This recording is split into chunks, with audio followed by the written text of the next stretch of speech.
Hello, আমি এখন যেতে পারবো না, আমি এখন মাছ ধরছি।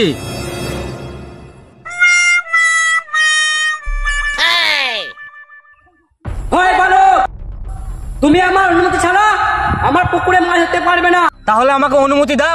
এর জন্য তোমাকে আমার দুটি প্রশ্নের উত্তর দিতে হবে। বলো। তো বলো, এমন এক ফল যা তুমি দেখতে পারবে না, খেতেও পারবে না এবং ছুতেও পারবে না, কিন্তু খুব মিষ্টি। তুমি আমাকে 1 মিনিট সময় দাও, আমি এখনই আসছি। তোমার প্রশ্নের উত্তর হলো সবুরের ফল। অতি উত্তম। তো বলো, এমন এক জিনিস যতই পরিষ্কার করে যাবে ততই কালো হয়ে যাবে। তুমি আরো 1 মিনিট অপেক্ষা করো, আমি এখনই আসছি। এই কালো 1 মিনিট ধরে কোথায় যাচ্ছে? এই তো আমাকে দেখতে হবে। কি করে বলো তো গোগল? इतने तेजस्वी लोग हैं हमारे पास।